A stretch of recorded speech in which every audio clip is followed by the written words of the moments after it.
O Conversas com Binder é um podcast de entrevistas, bate-papo e informação. Aqui, o jornalista Ângelo Binder recebe artistas, famosos, comunicadores, empresários, políticos e pessoas com ótimas histórias para contar. Dedica uma parte importante da sua programação ao esporte, saúde e qualidade de vida. Ouça o podcast Conversas com Binder no aplicativo de sua preferência ou ainda no site comandonews.com.br. Olá, mais uma edição de Conversas com Binder e hoje mais um podcast da série Volta às Aulas. Eu vou conversar com o psicólogo escolar, o Bruno Souza Soares. Vamos falar exatamente sobre a volta às aulas, como é que nós vamos procurar cuidar, do psicológico das crianças e adolescentes que ficaram praticamente um ano sem aulas presenciais e muitas escolas vão retornar o ensino presencial neste mês de fevereiro. E Bruno, eu me lembro que no início da pandemia eu imaginava aqui com os meus filhos ter recebido da escola um aviso dizendo que as aulas voltariam em 2 semanas.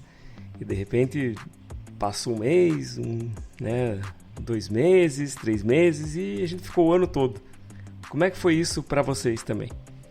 Olá Binder, olá a todos. Agradeço a oportunidade de poder estar aqui conversando um pouquinho sobre esse assunto da volta às aulas com você, com os pais das crianças, dos adolescentes e de certa forma nos preparar aí para este retorno tão aguardado.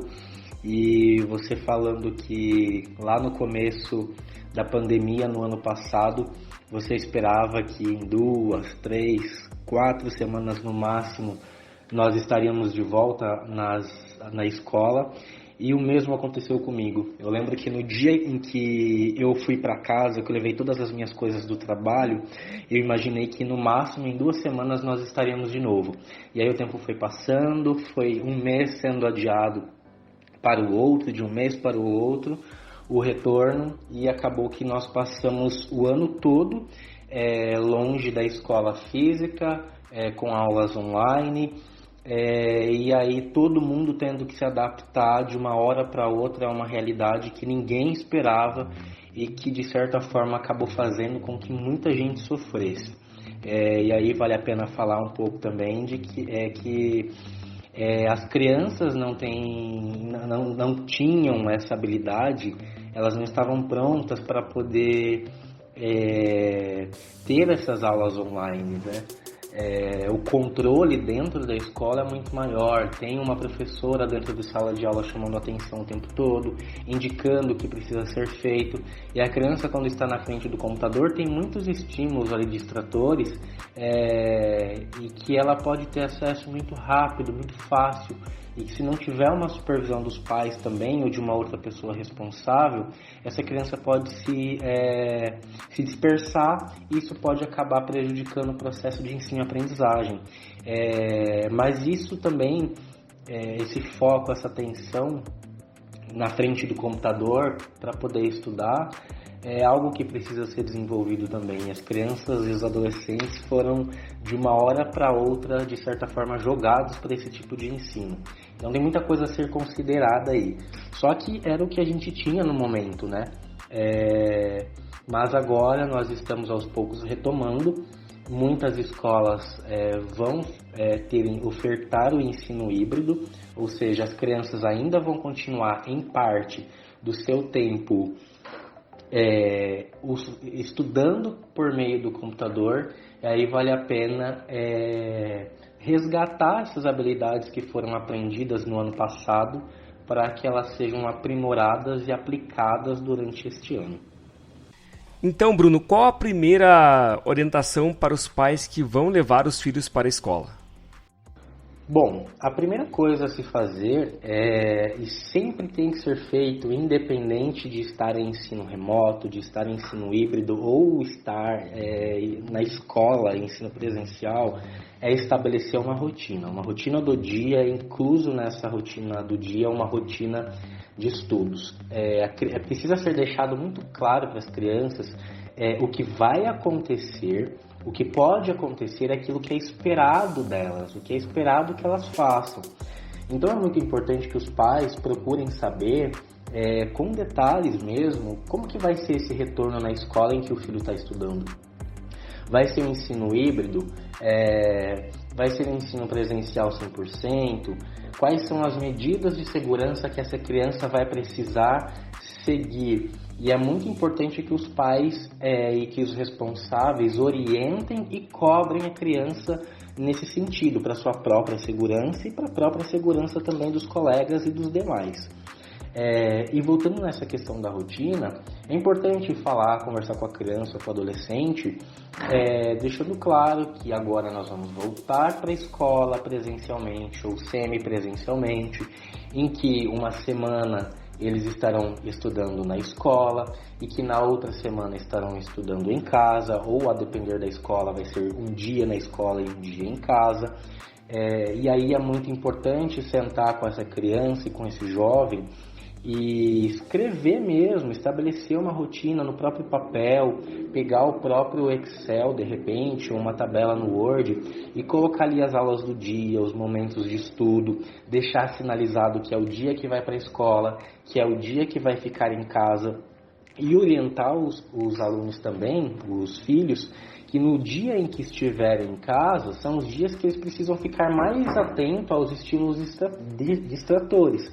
Porque o que acontece? Pode ser que, enquanto o professor está dando aula ali, por mais que seja uma aula ao vivo, o aluno vai lá e abre uma página, uma aba do Facebook, abre outra do Word, abre outra de algum outro site que ele gosta, abre outra de um jogo, e isso tudo acaba prejudicando o entendimento daquilo que está sendo explicado pelo professor. E aí, mais para frente, de certa forma, isso vai ser cobrado do aluno. Então, é muito importante que as crianças e os adolescentes fiquem muito atentos a esses estímulos distratores para que eles possam ter um aproveitamento. De forma bem resumida, é importante sempre ser transparente, falar numa linguagem que a criança e que o adolescente entenda, ser sincero e colocar uma rotina para que eles consigam entender aquilo que é esperado deles. É verdade, Bruno, esse desvio da atenção pude vivenciar aqui em casa e é bem complicado mesmo o aluno ficar o tempo todo ligado na aula, e a gente mesmo, né, tem o hábito, como a gente conversou aqui, de estar numa reunião online e fazendo outras coisas, sempre imaginando que estamos perdendo alguma outra coisa se não estivermos fazendo várias coisas ao mesmo tempo. É um problema dos tempos, assim, né? Mas me fala uma coisa, essa falta desse contato, né, presencial com os amigos, isso pode afetar psicologicamente no futuro crianças e adolescentes? Como que isso pode alterar? Você acredita que isso pode prejudicar, ou que o online, de certa forma, ajudou também a manter alguns laços? Olha, Binder, eu não tenho dados exatamente sobre isso, né? Acho que é importante sempre ressaltar que o que a gente conversa aqui, o que a gente fala, é apoiado em estudos, apoiados em dados. E em relação a isso, eu não posso afirmar nada com certeza, porque eu não tenho dados nem estudos para poder me apoiar. Mas, de modo geral, com o conhecimento que eu tenho e até a própria experiência, eu acredito que para crianças saudáveis, crianças típicas, talvez elas não tenham grandes prejuízos, porque, querendo ou não, hoje as crianças e os adolescentes estão expostos a informações e a diversas maneiras de relacionamento por diversos meios eletrônicos. Então, não estou vendo colega da escola mais pessoalmente, mas eu estou brincando com um colega da escola em um jogo de computador, e ao mesmo tempo eu estou conversando com ele ali, eu estou conversando com um colega da escola no celular. Claro, isso para já crianças maiores e adolescentes que podem usar esses recursos. E claro, é muito importante ressaltar que os pais, os responsáveis, precisam sempre supervisionar o uso desses equipamentos. Quando a gente está falando já de crianças menores, isso acaba sendo um pouco mais limitado. E sobre levar para a escola, Bruno, é uma decisão da família, então? Diretamente, eu acho que vir para a escola não traz nenhum dano se a gente for fazer uma relação de que uma pessoa da minha família morreu de Covid e eu estou indo para a escola. Antes do Covid, outras pessoas também faleciam e as crianças continuavam indo para a escola. O que pode acontecer é que a gente tenha daí uma relação indireta, porque eu perdi uma pessoa da minha família pelo coronavírus e eu estou indo para a escola e de certa forma eu vou estar vulnerável ou mais vulnerável a me contaminar e talvez levar essa contaminação para as pessoas que estão na minha casa, e aí pode ser que essas pessoas se contaminem também, essas pessoas venham a falecer.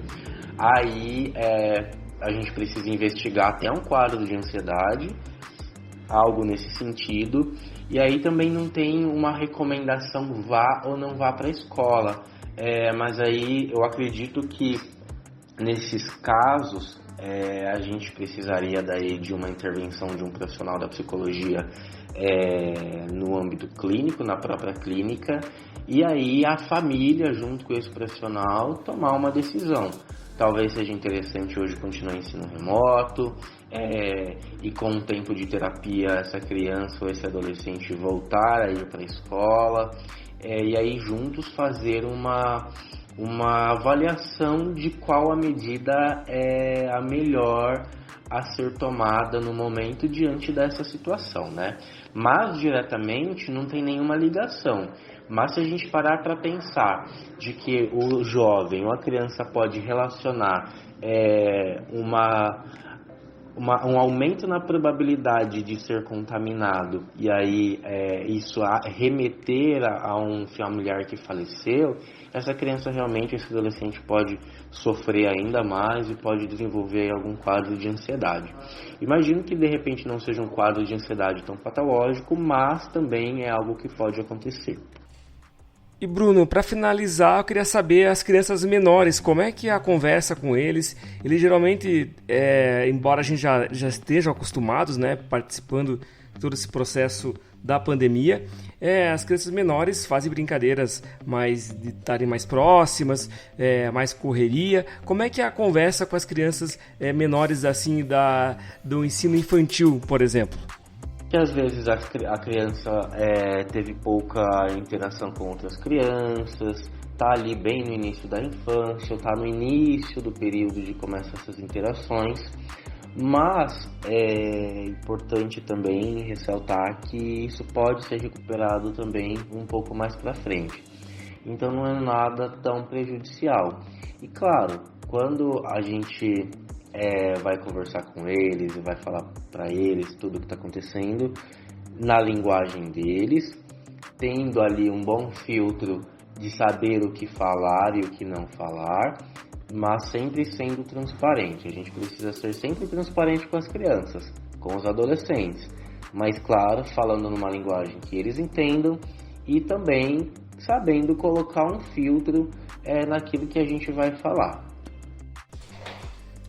Muito obrigado, Bruno. Esse foi o Bruno Souza Soares, psicólogo infantil. A gente conversou sobre esse retorno às aulas, né? Esses cuidados com a parte psicológica das crianças e adolescentes, a preocupação dos pais. Praticamente um ano, muitos sem aula presencial e agora retornando para um mundo, para um universo completamente diferente daquele que encontramos. Já havia, né? Eu lembro quando era criança, já havia ansiedade normal de início do ano letivo, normalmente, quanto mais agora, numa situação dessa, eu fico imaginando como deve ser diferente, né? Deve ser tudo muito novo E, enfim, vai ser uma novidade.